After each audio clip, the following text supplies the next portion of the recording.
नमस्कार, मी ऋतुजा गुरव. आपण पाहत आहात नव महाराष्ट्र 10. पाहूया त्याच्या काही ठळक घडामोडी. सदलगा शहरातील किसान ब्रिजच्या पलीकडील अनेक दिवसापासून वीज पुरवठा खंडित असलेल्या शेतकऱ्यांना सदलगा येथील हेस्कॉम कार्यालयावर आज मोर्चा व संबंधित अधिकाऱ्यांना निवेदन सादर करण्यात आले. गेल्या आठवड्यात सदलगा परिसरात झालेले वादळी वाऱ्यामुळे व पावसामुळे किसान ब्रिजच्या पलीकडील अनेक विद्युत खांब वाऱ्याच्या झोताने कोलमडून पडले. त्यामुळे आज 5 ते 6 दिवस झाले या परिसरात वीज पुरवठा खंडित आहे. त्यामुळे त्या परिसरातील जनावरांना, पिकांना, वास्तव्यास राहणाऱ्या लोकांना पाणी उपलब्ध होत नसल्याने शेतकऱ्यांमध्ये असंतोषाचे वातावरण पसरले होते.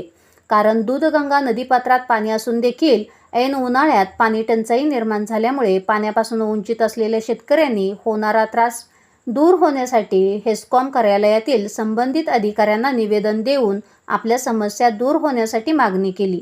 त्यावेळी अभियंता फिरेरा यांनी त्वरित विद्युत पुरवठा सुरू केला जाईल असे आश्वासन दिल्याने मोर्चाधारकांनी दिलासा व्यक्त केला.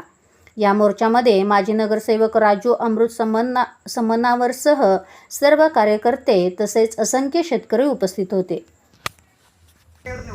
ಸರ್, ಈಗ ಮೊನ್ನೆ 24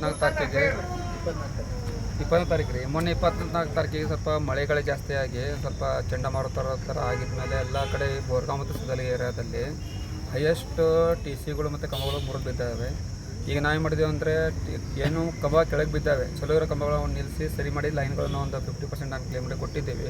ಇನ್ನೊಂದು 50% ಕೆಲಸ ಪೆಂಡಿಂಗ್ ಉಳಿದಿದೆ. ನಾವು ಚಿಕ್ಕೋಡಿ ಕಚೇರಿಯಿಂದ ಕಂಬಗಳನ್ನು ಡ್ರಾ ಮಾಡ್ಕೊಂಡು ಇವತ್ತು ಫುಲ್ ಡ್ರಾ ಮಾಡ್ಕೊಂಡು ನಾಳೆ ಸಂಜೆ ತನಕ ಕೆಲಸ ಮಾಡಿ ನಿಮಗೆ ಲೈನ್ ಚಾಲು ಮಾಡೋ ವ್ಯವಸ್ಥೆ ಮಾಡ್ತಾರೆ.